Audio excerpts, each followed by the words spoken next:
आज हम फिर रसखान की एक सवैया लेकर प्रस्तुत हैं। मैं सवैया पढ़ रहा हूँ, आप लोग ध्यान से सुने। मोर पखा सिर ऊपर राखी हूँ, गुंज की माल गरे पहिरोंगी। ओढ़ पीतंबर लय लकुटी, बन गोधन ग्वारनि संग फिरोंगी। भावतो वो ही मेरो रसखानी, सो तेरे कहे सब स्वांग करोंगी। या मुरली मुरलीधर की, अधरान धरी अधरान धरोंगी। इस सवैया के कठिन शब्द अगले स्लाइड पर हैं, उसे आप देख लेंगे और नोट कर लेंगे। मैं सीधे इसके अर्थ पर आता हूं। इस सवैया के अंतर्गत कुछ गोपियां एक गोपी से श्री कृष्ण जैसा ताना बाना रूप धारण करने की बात कह रही, और फिर वह गोपी क्या जवाब देती है, इस सवैया में रसखान जी ने इसी पर प्रकाश डाला है।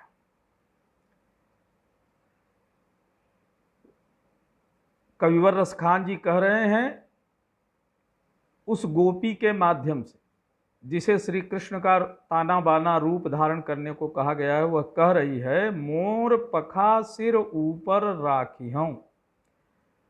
मोर के पंख से बने मुकुट को सिर के ऊपर धारण कर लूंगी, जैसे श्री कृष्ण धारण किए रहते हैं।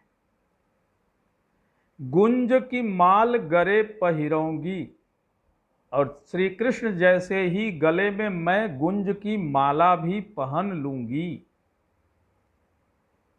ओढ़ पीतंबर लय लकुटी, जैसे श्री कृष्ण पीतांबर धारण किए रहते हैं, वैसे ही मैं भी पीतांबर धारण कर लूंगी। यहां ओढ़ माने धारण करना, पहन लेना। वैसे मैं भी पीतांबर पहन लूंगी।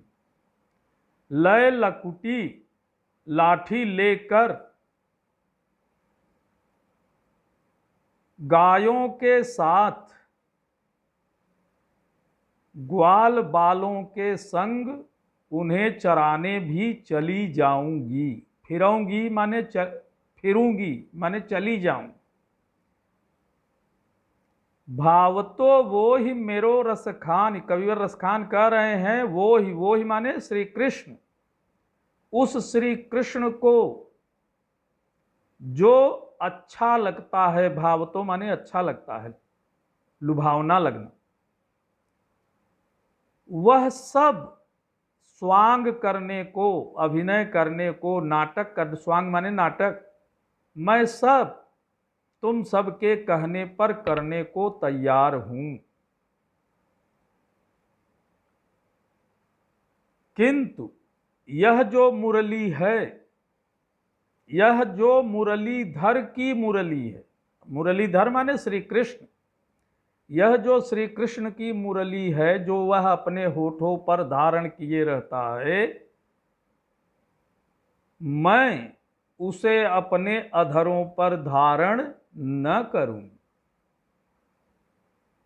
फिर से एक बार सुन लीजिए कि वह गोपी कह रही है कि श्री कृष्ण की तरह मोर के पंख से बने मुकुट को धारण कर लूंगी, सिर पर रख लूंगी, गुंज की माला गले में पहन लूंगी, पीतांबर धारण कर लूंगी, लाठी लेकर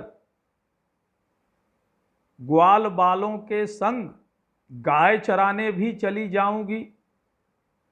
तुम सब जो कहती हो वह सब स्वांग जो कृष्ण को प्यारा है, वह सब मैं करने को तैयार हूं। किंतु श्री कृष्ण जो यह मुरली ओठों पर धारण किए रहता है, उसे मैं अपने होठों पर कदापि धारण न करूंगी। बच्चों, आपने ये तीसरी सवैया पढ़ा, एक बहुत ही जरूरी विषय रह गया। मैंने सवैया छंद तो बता दिया था, किंतु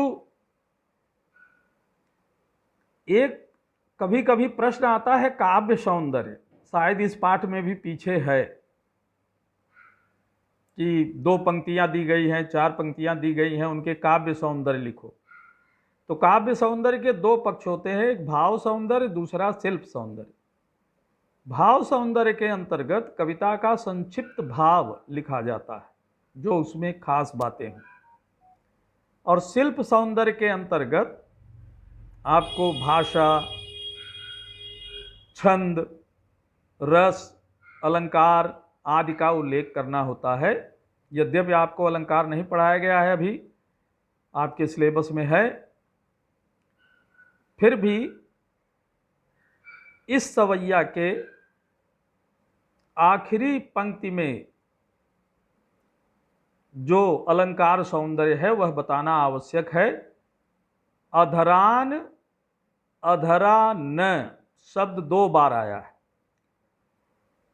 एक अधरान माने होठों पर, और दूसरा अधरा न, अपने होठों पर न धरूंगी। एक श्री कृष्ण के होठ, और फिर अधरा अपने होठों की चर्चा कर रही कि इस पर मैं न धरूंगी। इस तरह जहां एक शब्द के एक से अधिक अर्थ आए, एक शब्द एक से अधिक बार आए और उसके अर्थ अलग अलग हों, वहां यमक अलंकार होता है। तो अलंकार की दृष्टि से इसमें यमक अलंकार भी है और वर्णों की आवृत्ति के कारण अनुप्रास अलंकार है। अनुप्रास अलंकार लगभग हर सवैया में आपको 2-3 जगह मिल जाएगा, तो उसे आप देख लेंगे। और कोई अधिक जानकारी आपको प्राप्त करनी हो तो निसंकोच आप संपर्क करेंगे। आज के लिए इतना ही। मैं समझता हूँ आप सबको यह बात समझ में आ गई होगी।